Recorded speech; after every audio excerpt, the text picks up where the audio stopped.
India China അതിർത്തി തർക്കത്തിൽ പുരോഗതിയുണ്ടെങ്കിലും ജാഗ്രത തുടരാൻ സൈന്യം.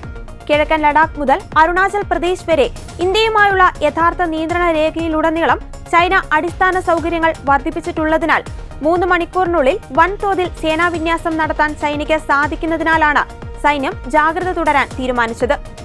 LACയിലുടനീളം ചൈന റോഡുകൾ, പാലങ്ങൾ, തുരങ്കങ്ങൾ എന്നിവയ്ക്ക് പുറമെ സൈനികർക്ക് വൻതോതിൽ തങ്ങാനുള്ള താമസ കേന്ദ്രങ്ങൾ വരെ ചൈന സജ്ജമാക്കിയിട്ടുണ്ട്.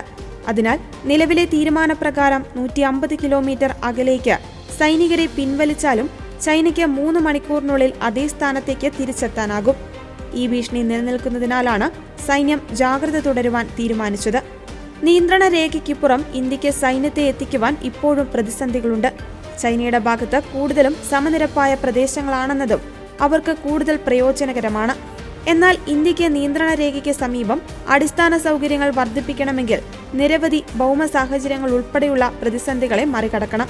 അതിനാൽ ഇന്ത്യയുടെ ഭാഗത്തു നിന്നുള്ള അടിസ്ഥാന സൗകര്യ വികസനം മെല്ലെയാണ് പുരോഗമിക്കുന്നത്. ഇത് പൂർത്തിയാകുന്നതുവരെ ജാഗ്രത തുടരേണ്ടതുണ്ടെന്നാണ് സൈന്യത്തിന്റെ നിഗമനം.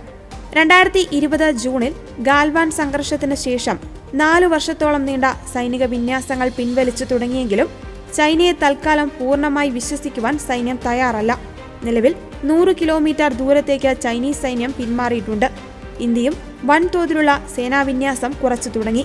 ഇപ്പോഴും ചില മേഖലകളിൽ സൈനികർ മുഖാമുഖം നിൽക്കുന്ന സ്ഥിതിയുണ്ട്.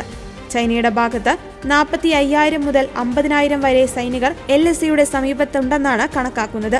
ടാങ്കുകൾ, പീരങ്കികൾ, കവചിത വാഹനങ്ങൾ, ഭൂതല വ്യോമ മിസൈലുകൾ എന്നിവയുമായാണ് ചൈനീസ് സൈന്യം നിലയുറപ്പിച്ചിട്ടുള്ളത്.